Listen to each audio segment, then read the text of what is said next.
Donc, bonsoir à tout le monde.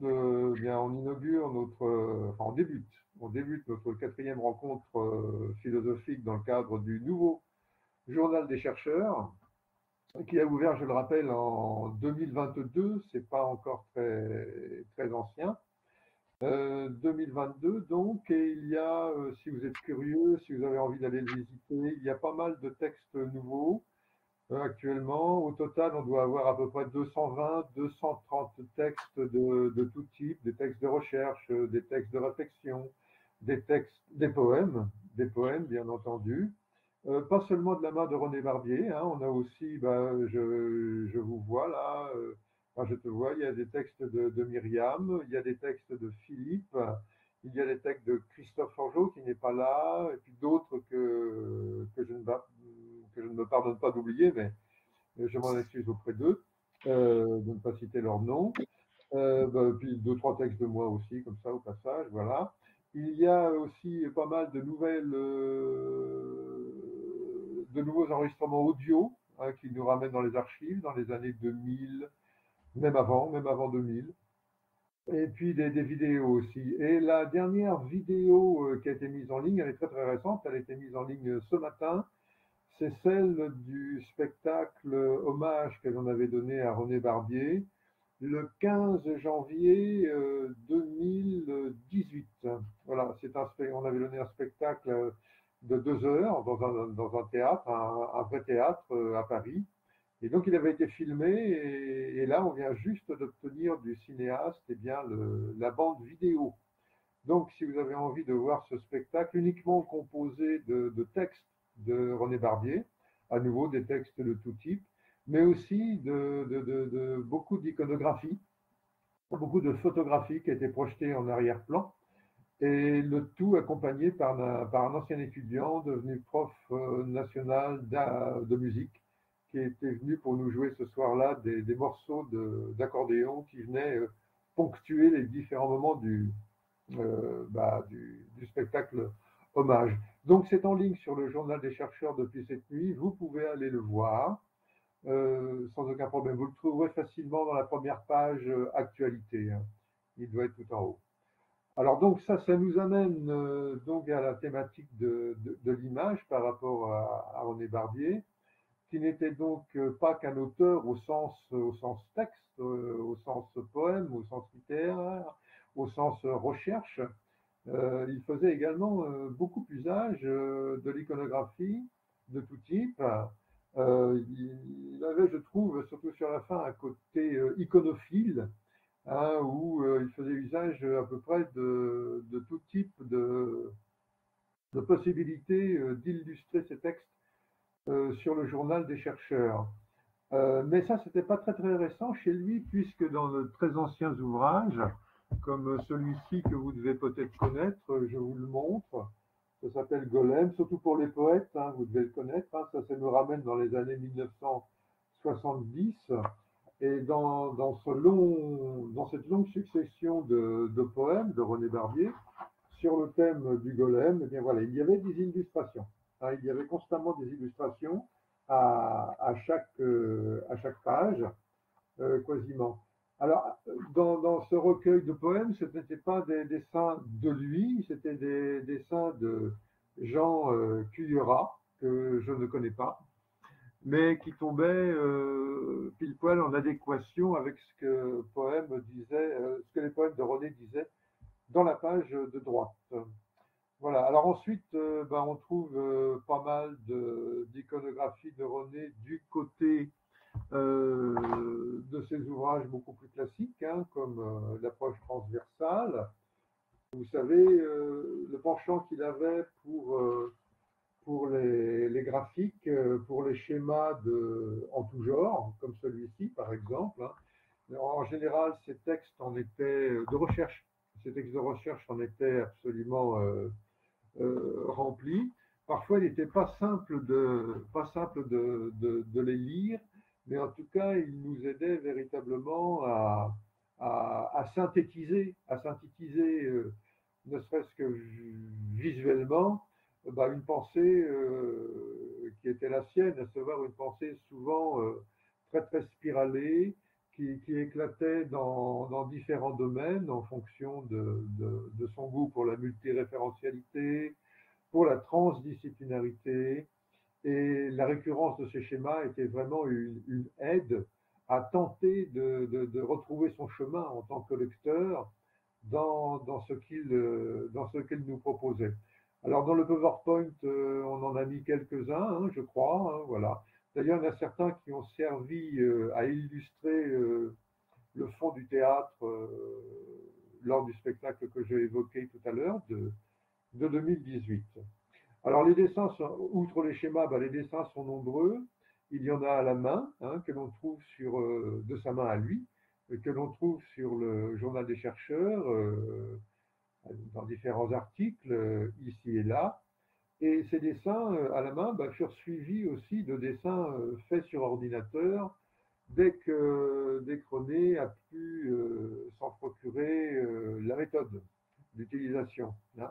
Et là, on en trouve véritablement beaucoup, également qu'on avait utilisé dans le même spectacle. Mais vous les découvrez à la fois dans le PowerPoint, vous les découvrez également au gré des pages du journal. J'ai noté aussi, bien sûr, le rapport à la photographie. Hein, c'était très très difficile avec René Barbier de passer une journée sans qu'il essaie de vous photographier un moment. Alors, il ne faisait pas encore de selfie à l'époque, hein. C'est pas l'adepte du selfie, mais toute occasion pour faire des photographies était bonne. Alors que ce soit des occasions conviviales, je sais pas, un repas ensemble, un repas avec des amis, tôt ou tard, l'appareil photographique sortait et la photo était prise. Mais il en allait de même très très fréquemment avec les groupes de formation, hein. C'était très rare de vivre une journée de formation avec lui, sans qu'il y ait à nouveau l'appareil photo qui surgisse et qui fixe le moment. Et d'ailleurs, du coup, à revoir toutes ces photos aujourd'hui, à mon avis, on ne les a pas toutes, hein, il doit en rester quelque part, je ne sais pas où, diffusées sur Internet, mais il y en a certainement des centaines. Et ça fait bizarre d'ailleurs parce que quand on les retrouve, ben les photos ont vieilli, mais nous en même temps, évidemment. Même si on est jeune sur les photos, plus jeune sur les photos, malgré tout, on voit que c'est plus ça, quoi. Alors la vidéo, et puis après je vais essayer d'abréger un peu. La vidéo, il y en a beaucoup. Il y en avait déjà beaucoup sur l'ancien journal des chercheurs, enfin l'ancien, le journal des chercheurs première façon. Et il y en avait déjà beaucoup, beaucoup, des dizaines et des dizaines.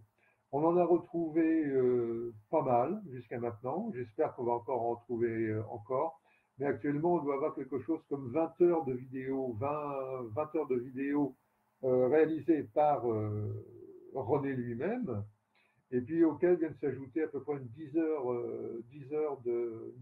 d'heures, disons, de vidéos d'autres types, dont la vidéo que j'ai évoquée tout à l'heure du spectacle de janvier 2018. Voilà. Alors la relation à la vidéo, c'était quelque chose de très simple pour René, surtout à la fin. Alors je ne parle pas de la fatigue physique, mais je parle aussi de l'attitude qu'il avait vis-à-vis de la publication. Publication de textes, publication dans des revues, publication d'ouvrages, où il se demandait si au final valait mieux pas enregistrer sa pensée en audio ou en vidéo, ce qu'il faisait quasiment presque chaque jour à la fin, et à mettre ces vidéos ou ces audios directement sur le net via le journal des chercheurs. Peut-être qu'il voyait là un moyen de diffuser la pensée tout aussi efficace que les modes d'édition et de publication habituels. Mais du coup, pour nous, aujourd'hui, ben, ça nous laisse des traces en très grand nombre. Et ben, vous les trouvez là aussi, bien sûr, sur la vidéothèque du journal des chercheurs. Alors, la relation au cinéma aussi, et donc aux vidéos, au cinéma, on n'est pas loin. René parlait souvent de cinéma, même dans ses cours, hein. Je ne sais pas si c'était votre cas, mais souvent il évoquait des films qu'il avait vus. Alors il le faisait dans les cours, mais aussi en privé. Et d'ailleurs, dans l'approche transversale, le livre, l'approche transversale, à nouveau, lui, il y a un long passage sur le film de Claude Sautet, Un cœur en hiver, hein, qu'il utilise d'ailleurs, enfin le scénario du film, il utilise le scénario du film pour renforcer certains passages de sa théorie de l'écoute sensible. C'est vers la fin de l'ouvrage, si vous l'avez sous la main, je crois que ce doit être, je l'ai peut-être noté, ouais, c'est en page 299, et il y a 4 ou 5 pages sur le film. Mais souvent, par ailleurs, sur d'autres films, il y revenait. Et sur la fin, je me souviens qu'on discutait aussi parfois de séries. Alors, il n'était pas sériephile, hein, comme on dirait, facilement aujourd'hui, mais il est bien discuté de ce qu'il voyait dans les séries. Voilà. Et pour terminer, bon, bah, l'intelligence artificielle, il n'en a connu que les premiers pas. En tout cas, il n'a pas connu ChatGPT, il n'a pas connu Gemini sur Google, euh, ni les autres dispositifs, mais on peut supposer que par rapport à l'image,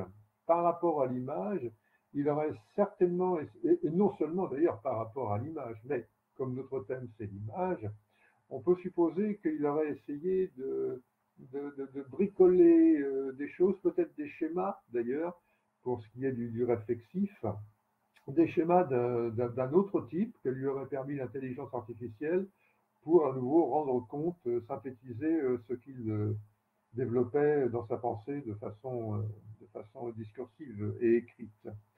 Voilà, et certainement l'aurait-il utilisé aussi peut-être pour inventer des choses visuelles qui n'étaient pas encore inventables, hein, si je risque le néologisme, à son époque.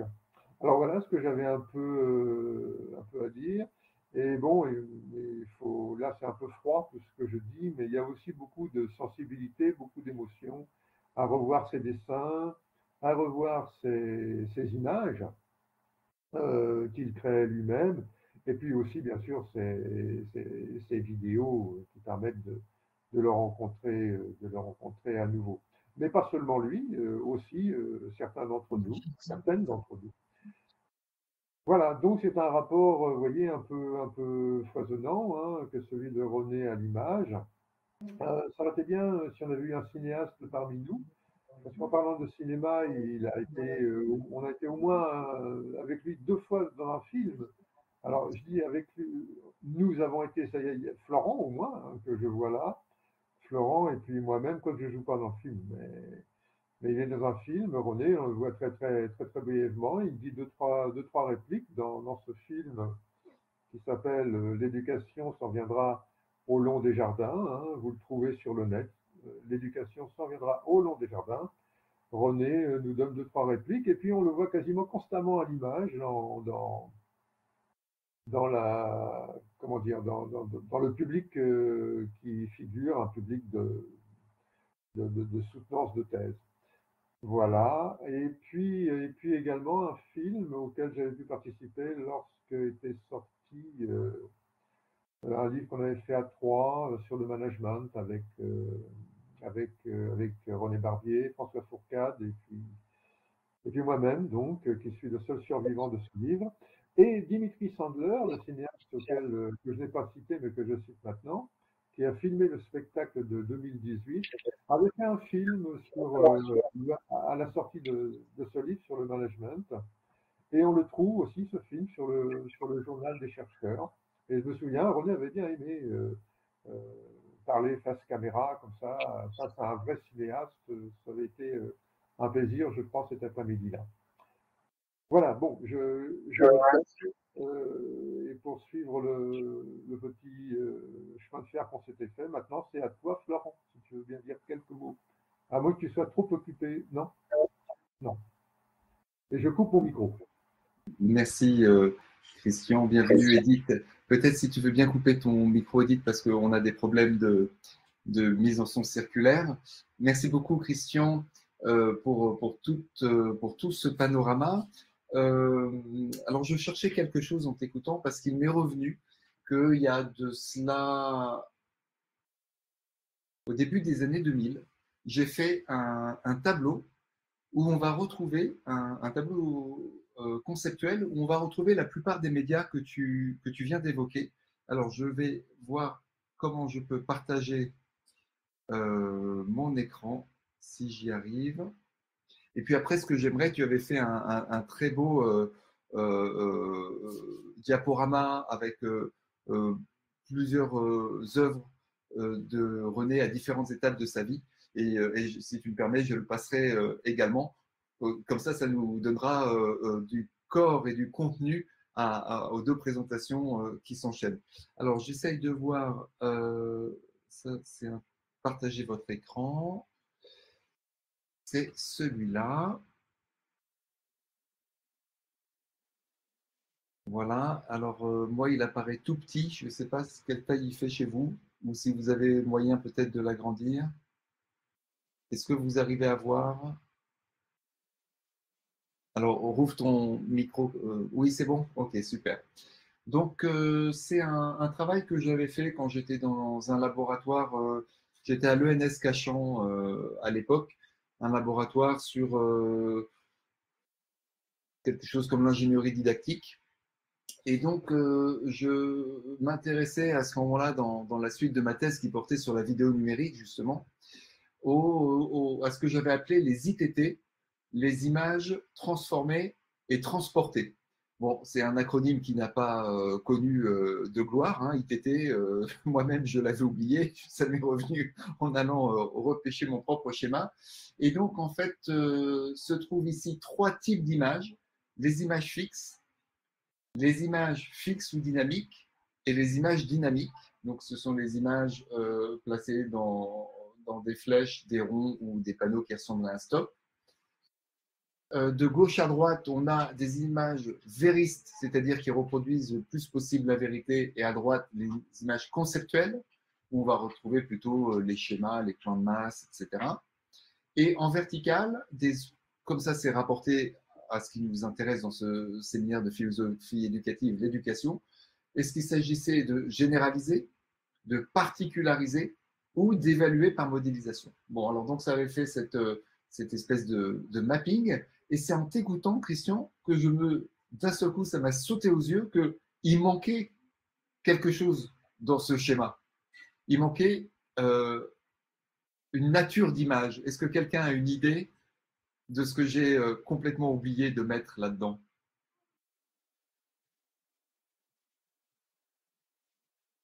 En fait, on voit, c'est surtout des images très techniques, hein, très informatiques, issues du numérique. Bah, il manque l'image poétique, la poésie qui avait fait l'objet de notre dernière ou avant-dernière soirée thématique autour du travail de René Barbier. Et donc, je m'aperçois avec le recul, mais j'avais dit lors de cette soirée que je ne me sentais pas très sensible à la poésie, que pour moi, c'était un handicap, justement.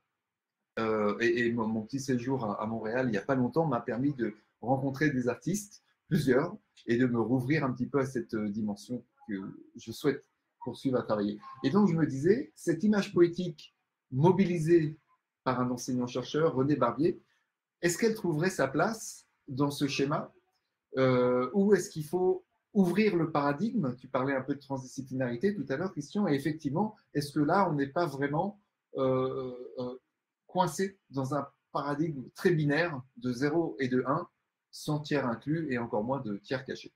Alors donc, non, probablement, évidemment, elle manque, et oui, elle trouverait certainement une place quelque part, mais peut-être pas une place en aplat, mais une place en 3D. Bon, si un jour je reprends ce schéma, j'y penserai.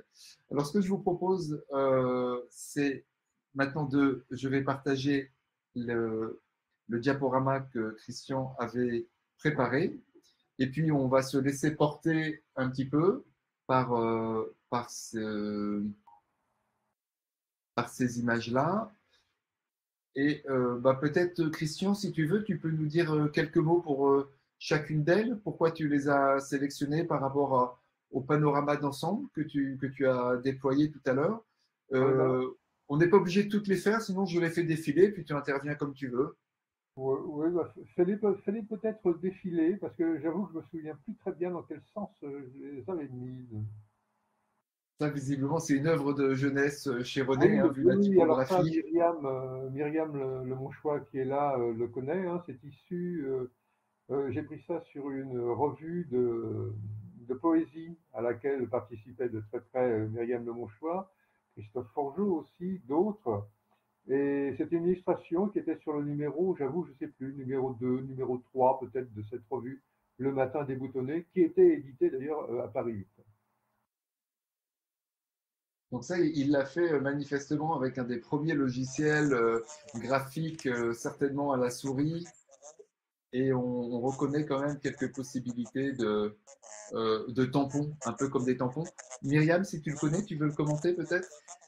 Oui, en fait, l'objectif de la revue était de travailler un peu la problématique de la traduction en poésie. Que ce soit d'une langue à l'autre ou de l'image et du dessin. Et René avait trouvé, bon, René était évidemment dans le comité de lecture, enfin, était dans le comité fondation, il nous avait beaucoup aidé à faire cette revue avec Christophe.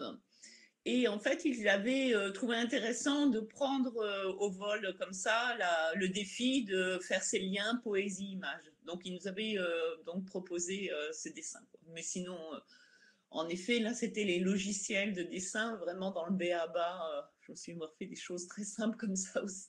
C'est tout ce que j'avais à dire. C'était vraiment dans le cadre justement cette question qu'a soulevé Christian aussi de savoir le langage universitaire est un langage articulé, parlé. Quelle est la place de l'image? Un petit peu, c'est des questions qui sont fondamentales dans le cadre d'une valorisation de l'imagination d'une manière générale dans les sciences. Quoi. Oui, Hop, oui, je oui. coupe, Et je te c'est vrai laisse. que, merci. Et c'est vrai que moi, ça m'avait vraiment frappé. J'ai rencontré René assez tardivement, et ça m'avait frappé de voir dans ses illustrations d'articles scientifiques, en première page, même des images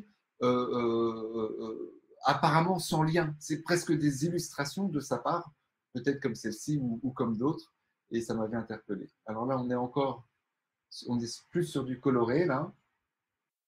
Je vais le lire peut-être. Trois formes viennent au monde dans le sillage d'un oiseau accueilli. Qui me dira leur nom? Qui disparaît au cœur de l'instant? Moi, je crois que c'est un exemple que j'avais pris parce qu'il me semblait bien illustrer cette alchimie de l'image et de l'image poétique en même temps.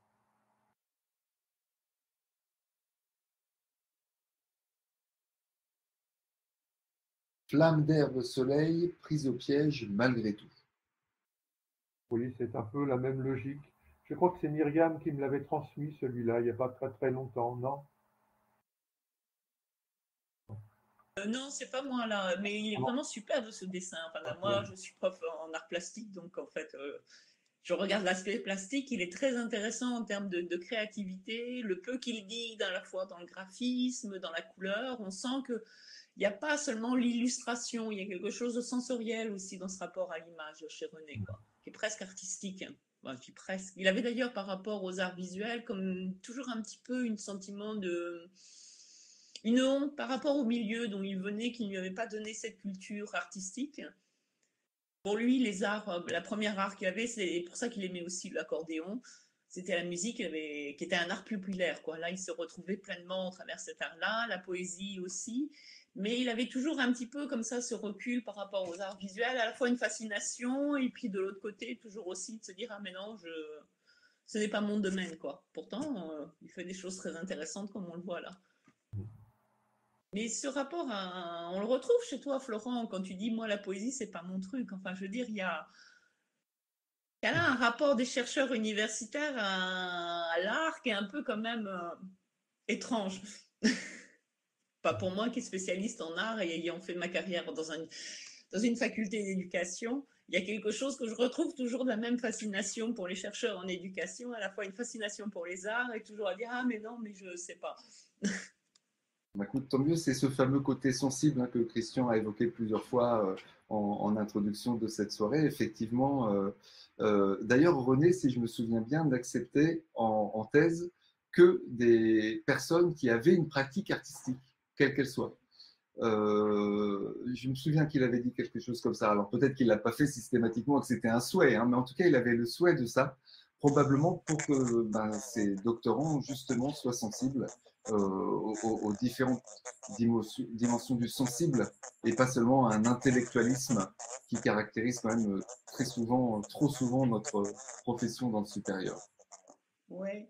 Et puis moi, quand j'ai laissé, parce que c'est vrai que j'ai eu il y a un grand trou entre le moment où je suis partie de Paris 8 et le moment où je reviens là maintenant.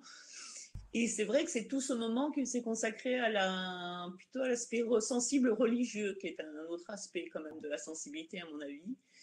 Et je pense que son retour vers la poésie et vers l'image et ce souci, là, je suis bien contente de l'entendre, avoir eu ce souhait de vouloir des étudiants uniquement ayant une sensibilité artistique, parce que finalement, moi, je l'ai un peu laissé tomber comme ça. Enfin, je suis partie ailleurs, il y a aussi ça. Mais après ma thèse, il m'a agacé un petit peu d'aller vers la religion et de laisser tomber et pas s'intéresser assez à la poésie, à l'image, quoi. Et donc, comme quoi, j'avais raison quelque part. Et que lui est revenu à cela. Et c'est vrai que c'est peut-être la différence entre le discours de la religion et le discours des artistes, c'est qu'on est toujours autour d'une sensibilité, de quelque chose de très personnel, d'un rapport au monde particulier qui est presque corporel, physique ou transcendantal, je ne sais pas comment on peut voir les deux, mais qu'il y a quelque chose qui nous empêche toujours l'intellectualisme peut-être dans l'art et la poésie, qu'on peut peut-être trouver dans la religion. C'est une hypothèse. Alors, il faut juste préciser par rapport à la religion, je ne pense pas qu'il avait un apport directement religieux dans son travail. Il était plutôt lié à la spiritualité laïque. Ça, c'était quelque chose à quoi il tenait véritablement beaucoup. Et alors, est-ce que en filigrane, on peut trouver dans ses propos, dans ses écrits ou ailleurs, des liens avec ce qu'on peut nommer du religieux? J'ai souvent eu cette tentation, comme toi, Myriam, tu vois, Peut-être d'aller que je m'exprime mal, de que dire moi ça. j'associe la pensée mythique à la pensée religieuse. Ah, Mais ça, ça ne veut pas dire en religion instituée catholique. Je pense à la religion taoïste, le taoïsme, des choses comme ça, qui sont des religions quand même qui pensent à un monde, une transcendance du monde et à ouais, la façon de se relier à nous dans le monde. ouais. D'ailleurs, le mot religion, quand René en parlait, il parlait avant toute son origine en termes de lien avec la reliance. Oui, oui. Donc en fait, quand on ne devrait pas parler en effet de religion, mais plutôt de rapport au mythe. oui, ça Et c'est c'est sûr. vrai que c'est une question fondamentale. Dernièrement, j'ai retrouvé un livre de 1961 que j'ai lu là, qui s'appelle Mythe et poésie, qui travaille de cette question de lien finalement entre l'image et le symbole dans la pensée mythique et le symbole dans la pensée poétique. Là, on est vraiment au cœur de l'histoire et je pense que c'est ça qui interrogeait René aussi beaucoup et avec la pensée scientifique, quoi. Ok. Non, on va finir quand même, excuse-nous.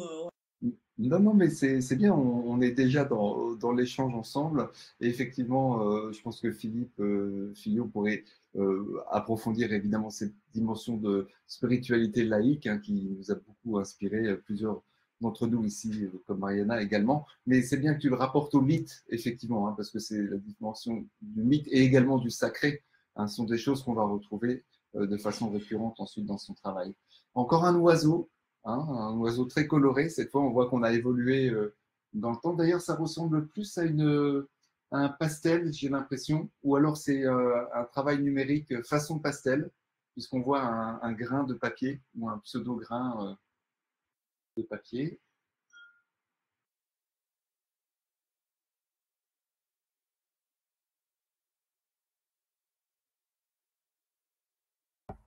Oui, Non. j'avais mis cela dans le PowerPoint, dans le défilé, parce qu'il me semblait que là, on arrivait dans.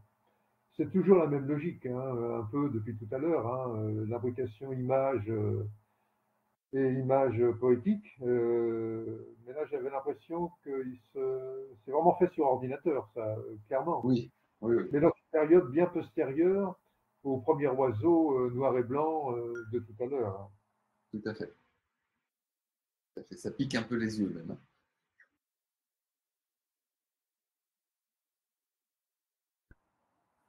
Oui, j'en avais mis deux, trois comme ça, pour montrer les variations sur le même thème iconographique. Alors là, on va passer à la photo, je crois. Oui, alors sur l'ancien journal des chercheurs, il y avait plusieurs types de photos. Il y avait bien sûr les photographies prises par René lui-même, et puis des photographies qu'il allait chercher dans l'océan du web. Voilà. Donc là, je pense que c'est le cas.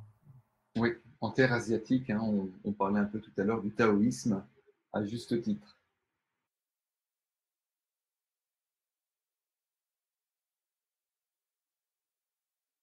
La même chose, je pense qu'on a clairement affaire à une photographie trouvée sur le net. L'humanité crie famine, l'espérance parfois, une goutte de lait, par une, par une main Ben, délivre, l'oiseau s'envole vers son nid de reliance. alors, clairement, la photo vient du net, mais le texte est de René, là. Ouais. Et on a encore l'oiseau, hein. C'est vraiment dans cette sélection un, un item récurrent. Ouais, il faudra aller voir du côté de mon inconscient, là, parce que il a choisi. Dans ses poèmes aussi, hein, l'amour et l'oiseau, il y aurait de quoi faire hein, pour un psychanalyste certainement, ou je sais pas qui. Mais je pense aussi que c'est, si on prend aussi au sens mythologique, l'oiseau est quelque chose de fort aussi, hein, pour quelqu'un qui aime voyager, enfin dans sa tête d'ailleurs. Ah, ça encore, c'est une autre histoire, ça, René et les voyages. C'est comme l'image, il avait aussi, il aimait, mais il ne voyageait pas. Oui, Christian avait eu l'occasion de nous expliquer ça par le passé. Alors celle-là, elle est assez intéressante. Tout à l'heure, je parlais du tiers inclus, du tiers caché, des grandes notions transdisciplinaires, avec une troisième qui est la complexité, selon Edgar Morin. Donc là, on a vraiment une illustration. Quand on nous demande qu'est-ce que c'est que le tiers inclus, bon ben là, on pourrait reprendre cette image et la dupliquer, parce qu'on a vraiment cet aspect où il faut un changement de niveau de conscience, ce que Nicolas Sou va appeler un changement de niveau de réalité, pour voir apparaître entre deux apparents antagonismes, hein, les deux visages bleus de gauche et de droite, un troisième en filigrane noir qui unit, qui sépare et qui réunit.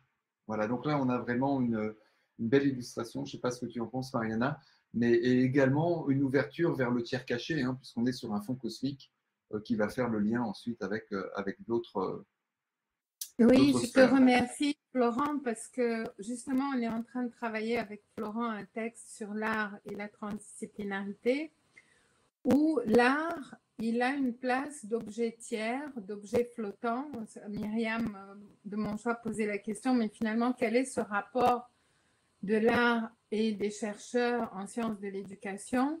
Je dirais qu'il a une place de tiers entre les uns et les autres, entre le concept, les affects, les percepts. Il va donner un support et il va circuler et il va permettre une rencontre avec le sensible qui n'est pas forcément le cas du texte seul, du texte privé d'image, parce que souvent il fait des poèmes, dessins. Hein. Il fait pas simplement des dessins, il fait des montages et il fait des images, poèmes. Il construit du texte avec l'image. Mais c'est un objet qu'on pourrait dire un objet flottant. Il est là, il circule et il peut nous entraîner à un autre niveau de réalité ou de compréhension par l'émotion qu'il va déclencher, l'idée qui peut surgir, l'affect, la perception qu'on n'avait pas eue auparavant. Donc j'utilise les termes de Deleuzeien, hein, de la philosophie, affect, percept, concept, sur le plan. Et on retrouve tout ça dans les créations de René, que je vois comme des objets flottants, des objets tiers, des objets transdisciplinaires, parce qu'ils permettent la circulation justement du non-dit, du non-intentionnel, parfois même de l'inconscient, dans un texte universitaire. Et c'est là toute sa richesse. C'était peut-être pour ça l'ambition de René, qu'on soit peintre, qu'on fasse aussi du yoga, de la méditation. Je sais qu'il était très friand du fait qu'on fasse du yoga. Je ne sais pas, peut-être Philio peut en parler plus que moi, mais l'esprit méditatif, contemplatif, lui était cher, c'est évident. Et quand on dessine, quand on peint, quand on construit une image, on rentre dans cet état méditatif, contemplatif aussi. Voilà. Merci Florent.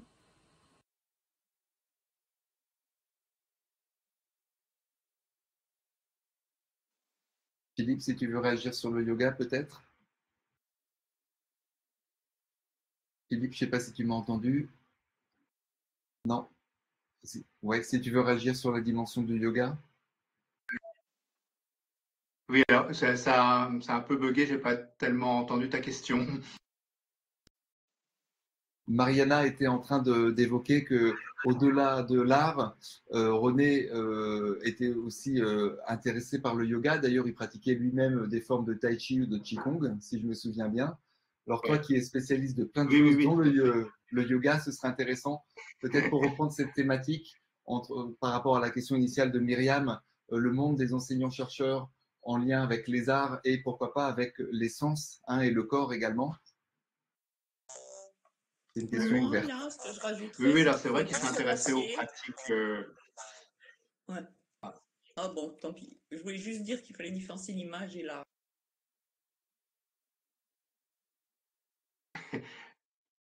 Voilà, c'est vrai que chez René Barbier, il y a une définition qui correspond aux arts figuratifs et aux arts modernes comme expression des émotions, ou qu'aujourd'hui l'art contemporain est dans la réflexion grâce à l'image et au support de l'image. C'est-à-dire qu'on va définir, D'Amico en 1950 a défini quand même l'art comme support de réflexion en lui-même, qu'il soit une image ou qu'il soit autre chose. Donc c'est tout le problématique que j'ai dans ce livre en 1961 qui vraiment résume le problématique de le lien entre l'art et l'image, entre le mythe et la poésie, quoi. Une question qui n'est pas si simple à résoudre parce que finalement quand on parle des images, on met des mots dessus et on ne parle pas des images, on parle de ressenti, de ce qu'on pense des images. Enfin, je veux dire, c'est ça la difficulté avec l'image. C'est comme avec les pratiques. Je vois souvent en éducation des très bonnes pratiques, mais les mots qu'on met dessus, ça ne vous correspond pas. J'ai un peu la même sensation avec les images. Que la réflexion qu'on peut avoir avec l'image est très difficile à traduire en mots, quoi. Mais que ce n'est pas une réalité dont on parle, c'est une manière de réfléchir. C'est différent et que c'est pas forcément des émotions dans l'image non plus. L'art contemporain, c'est pas des émotions, je suis désolée, quoi. Enfin là, c'est là où les limites actuellement pour moi dans la contemporanéité même des chercheurs, la mise en avant qu'on a de l'imagination aujourd'hui en éducation, quoi. On néglige la part sensible, la véritable part, c'est ce rapport sensoriel aux mots, au texte, à la couleur, à l'image, autre que la forme symbolique. Là, par exemple, dans Entre deux, trois, Florent, tu as interprété la dimension symbolique. Mais la dimension sensorielle, elle est ailleurs, hein. Elle est dans l'organisation de l'espace, elle est dans le toucher. Là, on est dans une image numérique en 2D, donc en fait, on est très limité aussi en termes de sensorialité. Enfin bon, bref. Et c'est peut-être d'être justement là, c'est là où j'ai toujours été à la fois fascinée par René, puis heureuse de l'avoir eu comme directeur de recherche, puis à la fois il m'agaçait, quoi. Parce que je suis en art essentiellement. Et que pour moi, l'utilisation la confusion entre l'image et l'art, la confusion entre la parole spontanée qui est peut-être une parole associative et la poésie n'est pas la même chose, quoi. Il y a quelque chose qui est très difficilement diffusable. Bon, bref, j'arrête, je parle tout le temps. Moi, j'avoue que j'ai jamais très bien réalisé. Ah, pardon, excuse-moi. Vas-y, Philippe. Bon, je vais essayer de répondre à la question de Florent. Oui, alors, j'avais un intérêt, pas simplement pour des références théoriques ou académiques, mais un intérêt aussi pour les pratiques, en particulier les pratiques corporelles et les pratiques spirituelles. Il y avait un intérêt très très fort pour les pratiques. Alors pour parler du yoga, il n'avait aucune expérience du yoga, mais plutôt du tai chi, mais bon, c'est quand même des pratiques relativement voisines. Et l'intérêt l'intérêt de la pratique du yoga ou de la pratique du tai chi, c'est qu'on a, je vois Katia Mendez, donc je ne vais pas parler de tai chi. L'intérêt de ces pratiques-là, c'est qu'on a affaire à une articulation, et je pense que c'est ça qui l'intéressait en particulier, une articulation entre l'expérience sensible et l'expérience spirituelle. À la fois sur ces deux plans-là, sur le plan de la spiritualité et le plan de la sensibilité. La pratique du yoga, c'est une pratique, pour parler un peu en termes jargonnants, une pratique soma esthétique, c'est-à-dire qui met en jeu à la fois le corps et la dimension sensible. Voilà, et puis l'art, il y a une définition célèbre de l'art que chez Hegel, qui sort d'une sorte d'accord du sensible et du spirituel. Donc, je pense que ça pouvait l'intéresser sur ce plan-là. Cela dit, il ne connaissait pas grand-chose à l'histoire de l'art et en particulier à l'art moderne et l'art contemporain. D'ailleurs, pardon. Je veux dire, d'ailleurs, à ce propos d'art contemporain ou d'art plus classique, disons, j'ai jamais très bien réussi à savoir ce qu'il en pensait, quoi. Des tendances les plus expérimentales dans l'art contemporain, par exemple. Oui. Il n'a jamais eu d'idée. Oui, alors, pour lui, par rapport aux arts, il se mettait, enfin, si j'en discutais avec lui, pour lui, il disait non, je sais pas. Et il disait toujours, moi, mon domaine à moi, je sais le plus, c'est la musique. Et c'est vrai que là, il avait vraiment une vraie expertise artistique. Je pense que dans la musique, en tant que l'écouter, aussi bien la musique classique que la jouer, l'accordéon, etc. Et je pense que les arts visuels, déjà, je n'ai jamais vu aller dans une exposition d'art. Déjà, là, c'est mal parti et je ne l'ai jamais vu non plus citer un livre d'art. En tout cas, dans l'iconographie qu'il choisissait pour le journal du chercheur, je n'ai jamais vu une toile classique, par exemple. J'ai jamais vu une toile, j'ai jamais vu un Velázquez, j'ai jamais vu de l'impressionnisme passer. C'est plutôt des choix quand même relevant de quelque chose de plus enchâssé dans le contemporain. Ça, c'est sûr. Mais bon. Mais alors, c'est un peu paradoxal d'ailleurs dans ces images. Mais est-ce qu'il y avait des rapports? Il est dans l'illustration, puis des fois il est quand même dans une création artistique, là, comme celle avec les brins, les brindilles. Je disais là, on sent quelque chose d'artistique. Et puis des fois il est vraiment dans l'illustration avec un côté un petit peu même cucul à praline. Et pour être un peu. Mais pour lui, c'était plus l'image que l'art. L'art visuel, non. Mais pour lui, il avait quand même une dimension artistique. C'est bon, on ne peut pas dire que il n'est pas inconnu à l'art, parce qu'il a la musique, la poésie. Et là, il était vraiment. Il lisait des poètes et il écrivait de la poésie. Comme il jouait de la musique, il écoutait de la musique. Mais au niveau des arts visuels, là, c'est vrai qu'il est plutôt du côté de l'image. Et est-ce qu'il y a des relations avec la peinture chinoise ou les arts orientaux? En fait, pour ce côté un peu symbolique, oui, pour ce qui est du geste, et entre autres, il aimait bien la calligraphie, pour lui, mais il a, entre autres, dans les cours d'improvisation poétique, il a utilisé la calligraphie, le geste, mais plus dans l'idée du tai chi, je pense, en lien avec le tai chi, ce qu'on disait que le geste, un petit peu pour le corps, comme une forme de développement d'une pensée, quoi. Mais pas les arts visuels, là, non, là... D'ailleurs, je l'avais fait, j'ai un ami artiste qui avait demandé, qui avait fait un travail autour d'une image d'un condamné à mort, et René avait participé à ça. C'est dommage, j'ai pas l'image, j'ai pas ce qu'avait dit René. Et on avait discuté d'art contemporain. À la fois, il acceptait tout à fait ces pratiques-là, mais j'ai jamais entendu dire quoi que ce soit de l'art. Je sais pas, Christian, si tu connaissais un petit peu plus. Ouais, alors quand j'ai sorti un livre j'ai sorti un livre quand j'étais en séminaire avec lui sur l'art contemporain et la spiritualité, justement. Et il en avait fait un compte rendu, mais je sentais qu'il était... il y a des drôles de grésillements là. Oui. Myriam, c'est ton micro qui... un peu mal à l'aise avec les différentes formes d'art contemporain, mais avec mon livre, il s'est dit, tiens, il y a peut-être quelque chose à voir dans ce domaine-là, mais on voyait que ce n'était pas son domaine d'expertise ou même son domaine de sensibilité. Oui. Je pense que ce qui était remarquable chez René, c'est qu'elle était à la fois, bon, la multi-référentialité, bon, c'était des soucis chez lui. Il avait à la fois comme ça ce côté touche à tout d'aller voir les choses et à la fois l'humilité de dire ah mais là je vais dans ce domaine-là mais j'y connais rien quoi. C'est-à-dire il n'avait pas de prétention et je pense que c'est ça aussi qui est remarquable. Par exemple l'image, on voit qu'il y a quand même, moi je trouve des dimensions artistiques dans certaines de ces images où on sent que là il est vraiment dans un rapport presque artistique, développer une pensée par la couleur, le geste de faire et puis d'autres fois il est vraiment dans le symbolique quoi. Mais bon, il soulève des questions, en effet, du chercheur du rapport toujours de même à l'éducation à l'image. Comment on utilise l'image, nous, en éducation quoi. Est-ce que c'est pour son support symbolique?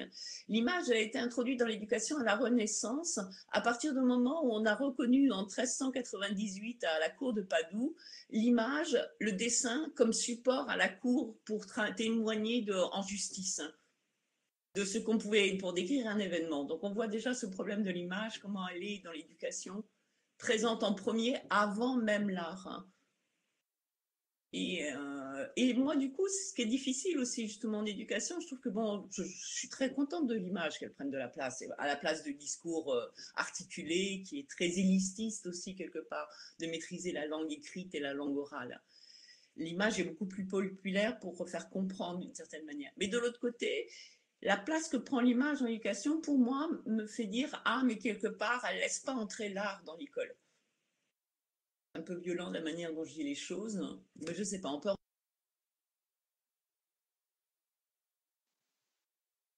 Merci. Je poursuis du coup Oui. le feuilletage de notre catalogue. Moi, j'avais l'impression parfois quand je voyais ces illustrations là qui sont issues encore une fois de l'ancien journal des chercheurs, hein, qu'en fait, je suis pas sûr qu'il voulait surtout illustrer les choses, mais je ne sais pas s'il y avait une volonté profondément artistique au sens où on en parle là. C'était surtout pour égayer, vous voyez, tout simplement, peut-être égayer l'œil du lecteur sur le journal des chercheurs. Peut-être que par moment, il y avait des tendances à se dire oui, cette image me paraît plus belle que l'autre pour des raisons diverses. Mais je crois qu'avant tout, on en avait parlé souvent. Il disait oui, il faut égayer le journal, il faut mettre de l'image. Et c'est vrai, comme il écrivait énormément sur le journal, je pense qu'il n'avait pas toujours le temps de réfléchir une matinée entière ou une journée entière sur quelle image allait illustrer tel alibi. Vous voyez, je pense qu'il faut aussi voir les images qui défilent là, à cette aune-là, quoi. Moi, je suis pas tout à fait, je serais pas sûre que cela par rapport à l'improvisation, au cours d'improvisation politique que j'ai fait avec lui, où il avait entre autres fait un exercice où vraiment, il nous racontait l'histoire un petit peu il nous demandait dans un premier temps de dessiner une première ligne, d'écrire quelque chose par rapport à cette première ligne qu'on voyait, de dessiner une deuxième ligne et continuer l'histoire, de nommer la ligne. Enfin, il y avait quand même et après de dessiner un cercle pour unir les deux lignes et de continuer à improviser la poésie comme ça. Donc là, on est, vous voyez, quand je raconte ça, il a une utilisation de l'image qui est vraiment un support à la réflexion. C'est pas d'illustration. Donc je crois que des fois, en effet, il va illustrer. Là, je verrais par exemple dans cette image un côté quand même assez esthétique, autre que de support visuel. Je pense que quelque part, l'image l'aidait à réfléchir parfois aussi. Était le support de ces mots aussi avant d'être, enfin le support avant même que les mots apparaissent. Et faire venir les mots, pour faire venir les mots, oui, on peut dire ça comme ça. Elle n'est pas seulement l'image pour compléter les mots, elle est l'image aussi pour faire venir les mots. On n'arrête pas de te couper, Philippe, excuse-moi.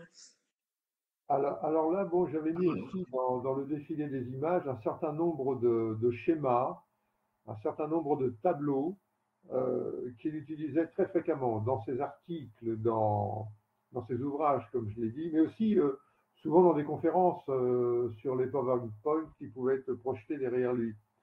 Ah bon, on ne va pas tout décortiquer là, naturellement, hein, mais c'est pour montrer quand même le besoin qu'il avait souvent hein, de schématiser, oui, effectivement, sa pensée. C'est quelque chose de très très récurrent, récurrent chez lui.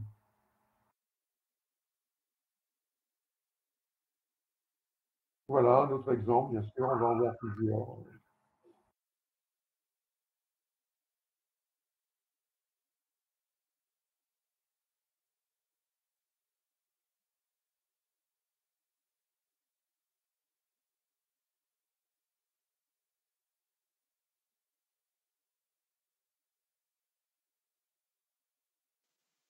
Ici, c'est intéressant parce qu'il propose également une carte conceptuelle avec différents auteurs, certains qu'il aimait beaucoup comme Jiddu Krishnamurti.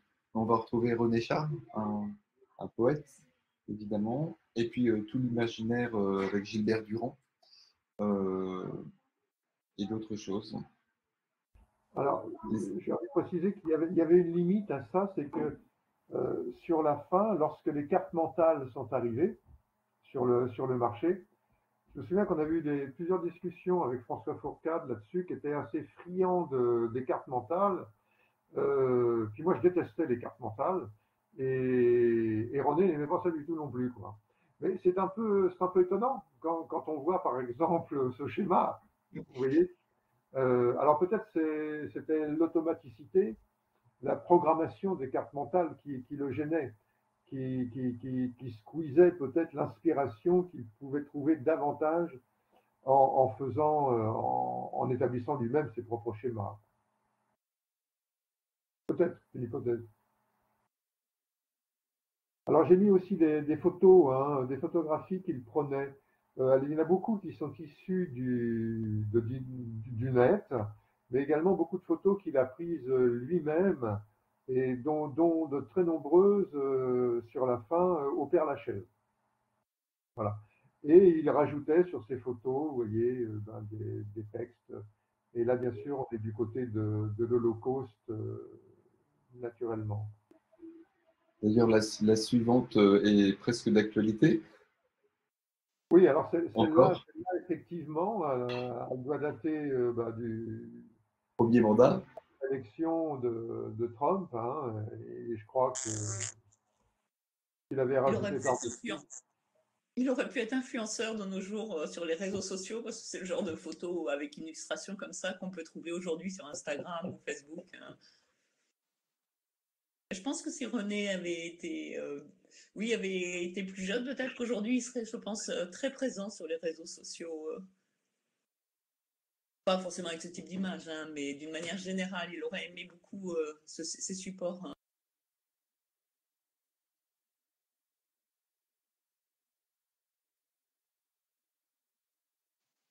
Alors là, c'est intéressant, on a eu deux images coup sur coup, sans texte, hein, ce qui n'était pas encore le cas jusqu'à présent dans la sélection. Oui, tout à fait, oui. Voilà, on revient un peu aux deux cette fois. Ouais, là, j'avais mis ces quelques photos là sur le PowerPoint parce que ça reflétait aussi son sentiment écologiste qui était très, très, très présent chez lui, hein, bien sûr. Et les concepts d'auto, éco, hétéroformation notamment, bien sûr. Entre autres, oui, tout à fait, tout à fait. Ça, c'est des photos prises par lui et j'avoue que je ne sais pas où c'est. Mais bon, peu importe. Encore le Père Lachaise, probablement. Oui. Oui, là, on est du côté des poètes, hein, bien sûr. C'est la tombe d'Apollinaire au Père-Lachaise.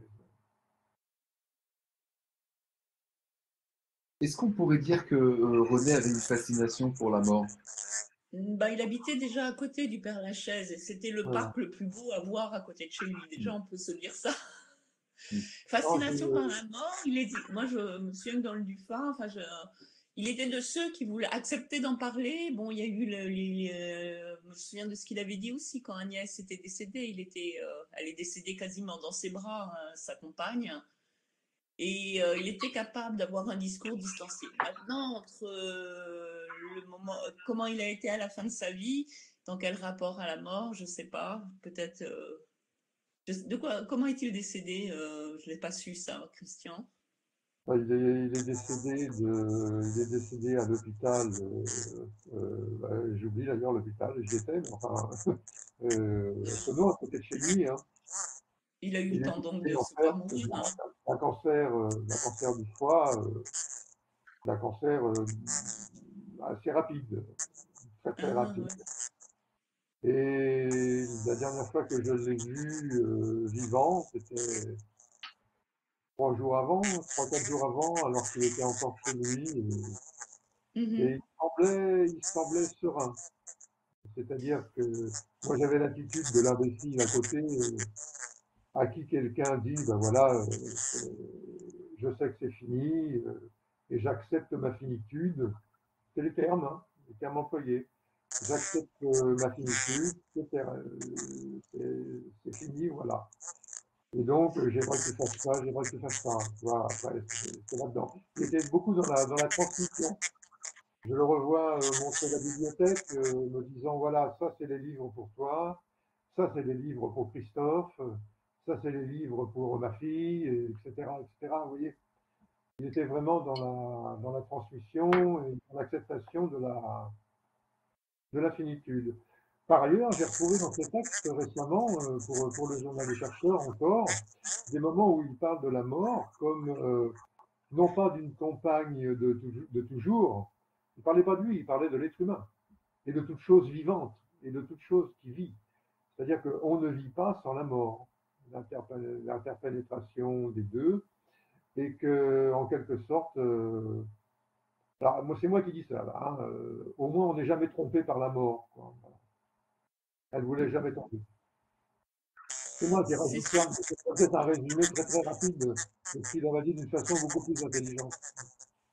Il en a, enfin, c'était un sujet donc il a toujours accepté, enfin même il se battait contre l'idée que dans les sociétés occidentales on parlait pas de la mort, on n'acceptait pas d'en parler, quoi.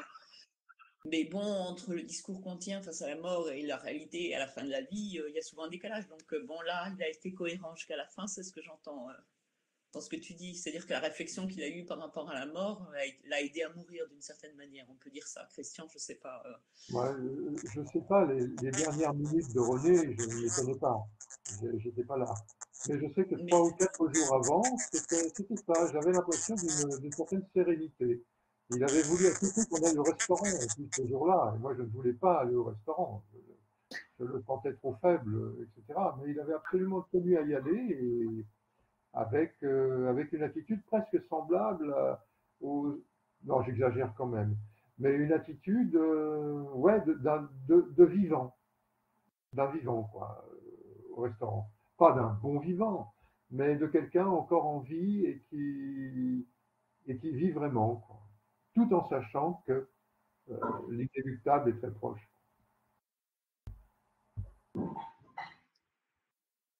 Merci.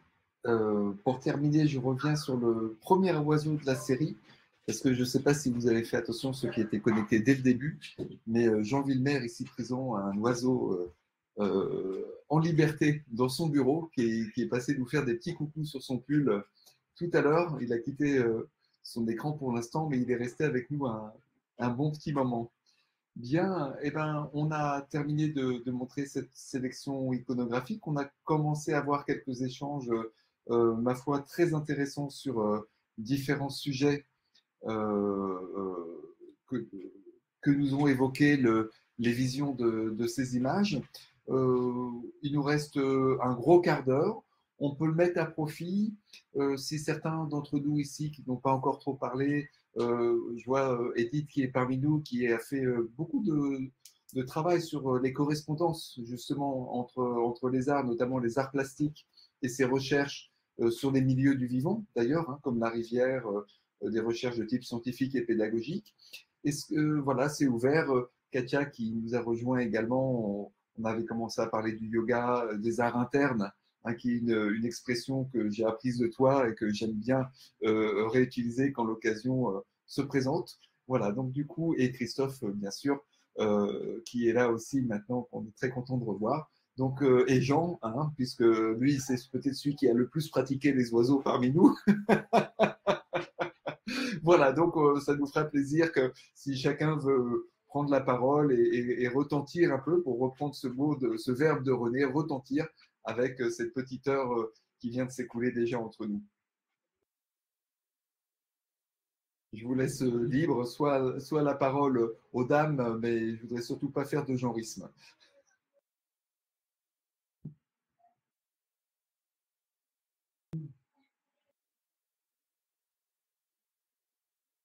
Alors Katia, ton micro est ouvert et Edith aussi.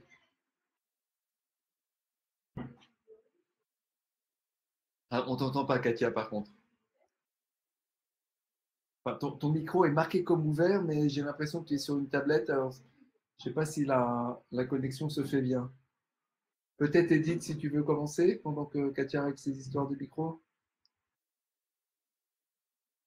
Ah non, vous vous êtes connectés en écoute seule, l'une comme l'autre. C'est pour ça que vos micros ne s'activent pas.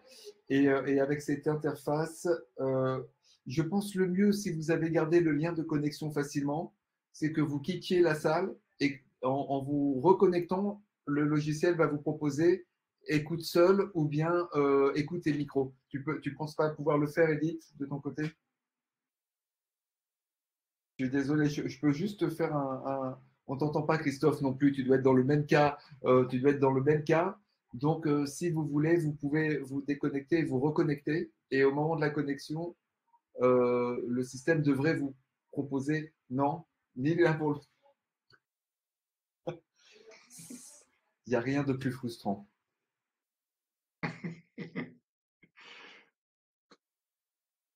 Si on savait lire sur les lèvres ou les langages des signes, on serait sauvé, mais on n'est pas très nombreux.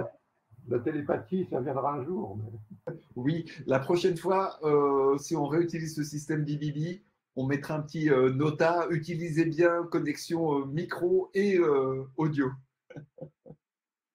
Oh, mais Christophe va revenir quand même là.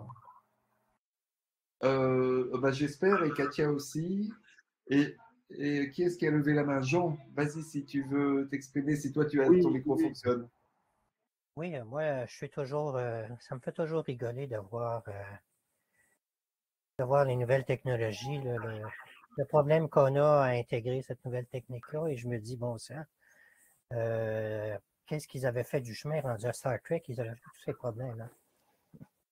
Je me demandais par rapport aux discussions que j'ai entendues tout à l'heure concernant l'art, puis les liens entre les œuvres artistiques et différents domaines, notamment l'éducation.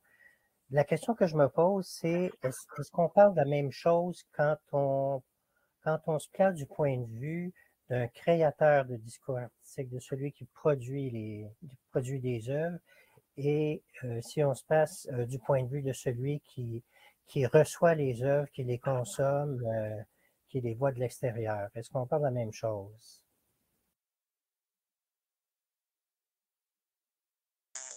Je ne suis pas sûr d'avoir bien compris ta question, Jean.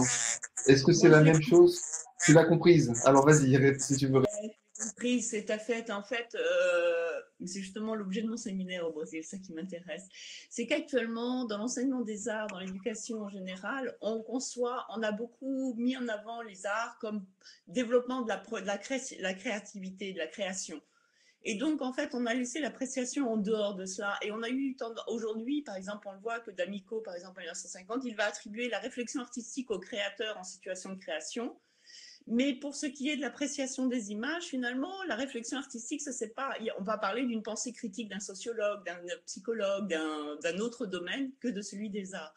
Et je pense que là, il faudrait aller en effet plus loin qu'on ne va actuellement, et de dire que la réflexion artistique, elle peut être aussi bien dans l'appréciation d'une image que dans sa création, et que c'est la même réflexion qu'il faudrait développer en éducation, et non pas une appréciation des images de sociologues ou d'un tel philosophe, et puis une création d'images par des artistes. Je ne sais pas si, Jean, je réponds à ta question de cette manière-là.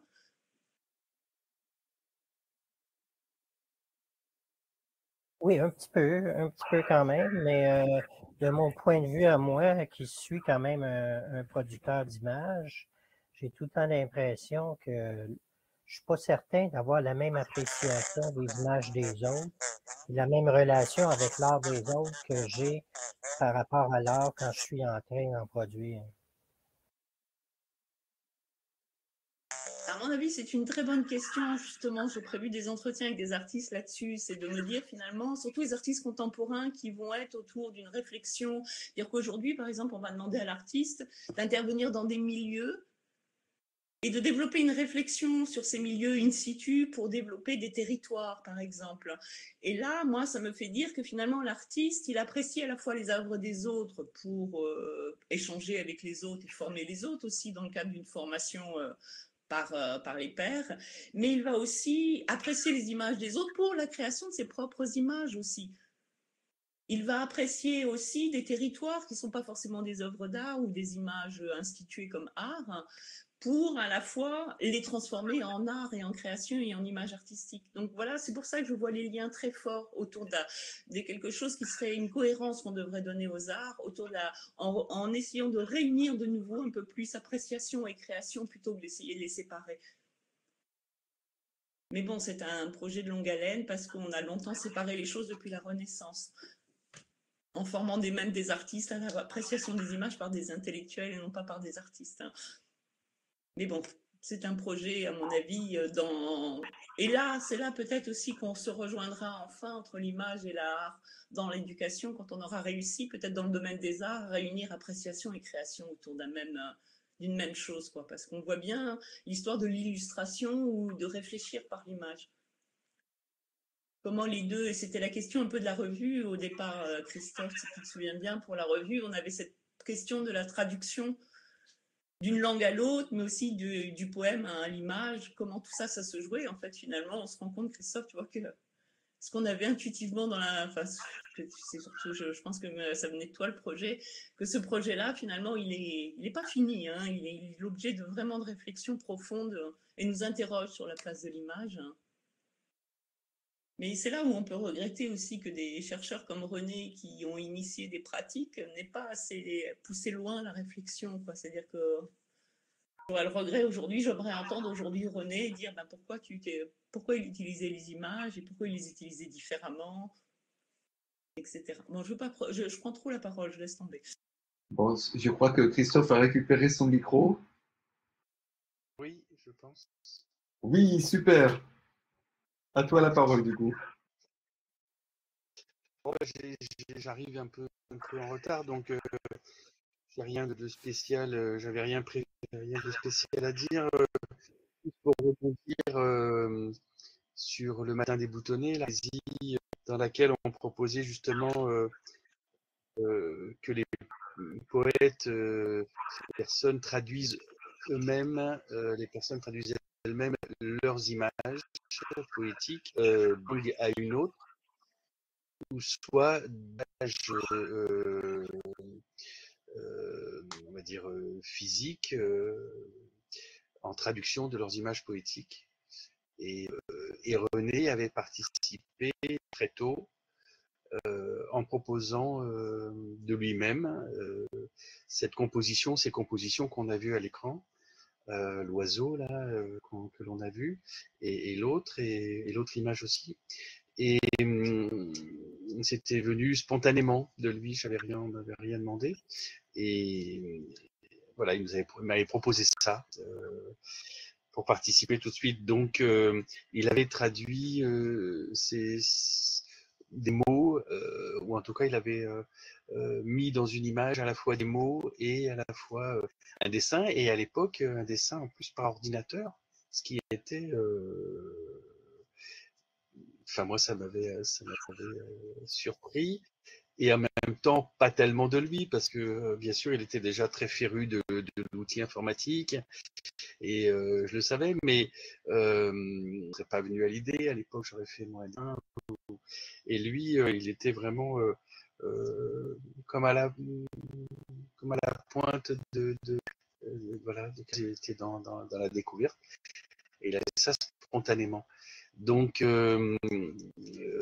malgré tout ce que j'ai entendu là depuis que je suis là, je pense que du coup, l'image, à la fois l'image poétique et à la fois l'image physique par un dessin, notamment un dessin par ordinateur, il était très... La question l'intéressait beaucoup, quoi. Hein, voilà. En tout cas, c'est ce que ça m'a montré. Le fait qu'il nous propose ça d'emblée, spontanément, de lui-même, ce mariage, cette alliance entre les mots et les traits, et les formes, et les volumes, même si c'est bien sûr à plat, mais l'oiseau là que l'on a vu, il est il est en 2 dimensions, mais moi je le vois en plus que ça. Je sais pas, je le vois bien cet oiseau. Il est pas seulement, c'est pas seulement un aplat du noir sur du blanc, mais je le vois aussi en volume. Et voilà, donc le fait qu'il ait présenté ça spontanément, ça me fait la question, l'inspirait en tout cas. Voilà, la proposition qu'on faisait avec le matin des boutonnets l'inspirait et il avait tout de suite proposé. Il aurait pu traduire un poème dans une autre langue, mais non, il a proposé une image. Voilà. Et pour moi, ça c'est important. Voilà ce que je dirais comme ça d'emblée. J'ai envie parce qu'on va arriver à la fin là, dans cette alliance, dans cet alliage, plutôt, ou je ne sais pas comment dire, dans le rassemblement des deux, de l'image et de la réflexion, je ne sais pas comment il se serait situé aujourd'hui, par exemple, par rapport à, non pas l'envahissement, mais l'arrivée de la BD dans les recherches. Non pas les recherches sur la BD, mais les recherches en BD, en bande dessinée. Vous voyez, parce que là, on a quelque chose qui devient non pas massif, mais de plus en plus important dans les sciences humaines, non seulement du côté français, mais probablement outre-Atlantique et ailleurs aussi. Et là, je ne sais pas du tout quoi en penser moi-même, là, dans un premier temps, mais ça aurait été intéressant d'avoir son avis. Même chose sur l'intelligence artificielle pour la production d'images du côté de l'IA. Et Christophe, je rappelle que Christophe a fait un article sur l'IA il y a pas longtemps dans le journal des chercheurs, il y a 2 semaines, je ne sais plus très bien. Mais voilà, vous pouvez aller le lire. Hein. Et donc voilà, c'est une interrogation qui nous montre aussi que déjà le temps a bien passé depuis la disparition de René, il y a 7 ans. Mais en 7 ans, il s'est déjà passé beaucoup de choses. Beaucoup de choses. Et ben maintenant, c'est à nous de faire le boulot, quoi, d'essayer de réfléchir à notre tour, peut-être sur les bases qu'il a pu laisser. Quoi. L'ambition est énorme parce que c'était quand même un touche-à-tout assez incroyable, avec une humilité lui faisant dire qu'il n'était pas spécialiste de tous ceux qu'il manipulait, conceptualisait, travaillait, etc. Moi, je pense un peu à Cocteau, en fait, avec lui, c'est-à-dire quelqu'un de multifacette, avec des talents pouvant s'exprimer dans tout un tas de champs, et finalement une personnalité construite par cet assemblage. Qui me fait dire que c'est un peu comme en matière de soins. C'est pas tant le médicament ou la prescription que le médecin ou le soignant qui va aider la personne, pourvu qu'elle soit consentante évidemment, sinon ça ne marchera pas, à arrêter de fumer, guérir de ceci, de cela, etc. Donc je suis vraiment très heureux qu'à partir de ce thème de l'image que nous avons choisi pour clore cette année avant la reprise à partir de septembre, cette image finalement nous a ouvert à la musique, au corps, au texte, aux articulations entre ces différents médias et moyens d'expression, avec peut-être pour trame globale le sensible, le dépassement des apparences et notamment des contradictions apparentes et tous les questionnements que nous avons pu suivre au fur et à mesure de se dérouler à partir de ce joli choix d'œuvres picturales sous toutes leurs formes. Bien, et ben écoutez, est-ce que quelqu'un veut dire un petit mot pour nous approcher de la conclusion? Bien sûr, Christophe. Oui, moi j'aurais juste dit que donc il j'ai appris dernièrement, qu'on parle des images, que nous avions reçu des images, cher Christian, reçu des images du film donc de l'hommage à René, à Paris. Et donc c'est fantastique. Voilà. Nous avons enfin le film. Oui, et ce que tu dis, c'est très important parce que ça veut dire aussi qu'on a mis 6 ans et demi pour avoir ces images-là, et que les images, finalement, ça se donne pas comme ça, quoi. Il faut Ça se parfois... mérite, hein, les images pour René, oui, ça se mérite. Ouais. Mais c'est fantastique. C'est bravo, bravo à Florent, bravo à Christian, bravo à vous. Et voilà, là vraiment, c'est vraiment incroyable parce que là vraiment, Christian, t'y croyais plus, moi non plus. Et puis la surprise et les images de cet événement-là. Et comme ça, tu peux le voir. Je ne suis pas encore allé voir hein, ce que c'était, mais je vais y aller avec Oui, grand plaisir et de intérêt, spectacle. et avec émotion aussi, parce que voilà, je m'en souviens Alors, très bien de cette soirée, bien sûr. juste un dernier mot pour conclure là-dessus, parce que j'en avais dit quelques mots tout à fait en intro En tout à l'heure, introduction. il faut bien de le répéter. Et si vous allez voir cette vidéo, hein, donc ne vous inquiétez pas, au début, il y a à peu près 3 minutes sans image, justement sans image, écran noir. C'est parce qu'on avait diffusé un poème de René dit par René, enregistré, et on l'avait diffusé dans l'obscurité du théâtre. Hein, donc, évidemment, pendant 3 minutes, il n'y a pas d'image, il n'y a que la voix. Et ensuite, On entend quelque chose quand même, donc on sait qu'il se passe quelque chose. et voilà. Bon, Katia qui nous a rejoint, peut-être si ton micro toujours pas. Bon, bah écoute, on est ravis de voir, tu as bonne mine, tu dois avoir le soleil du sud sur toi, et c'est une bonne chose. On conclut, Christian, du coup? Oui. Ouais. Bon, bah merci à tous. C'était vraiment un grand plaisir de terminer cette année ensemble. Avec Christian, je trouve que notre duo fonctionne pas trop mal. On a déjà exploré de nombreux thèmes. Il y en a encore. On s'était dit aussi qu'on pourrait ultérieurement inviter peut-être des personnes avec lesquelles René a travaillé, mais pas forcément seulement des universitaires. Il a travaillé un moment avec les milieux de la grande pauvreté aussi, par exemple. Hein, toujours ce multifacétisme que j'évoquais tout à l'heure. Donc, toutes les idées sont bienvenues hein, pour nourrir nos réflexions et poursuivre ce séminaire de philosophie éducative. Un grand merci et puis à bientôt sur le Journal des chercheurs et sur le site du CIRET. Salut à tous, au revoir. Merci à tous. Au revoir. Merci. Merci. Merci pour cette soirée sur ce thème.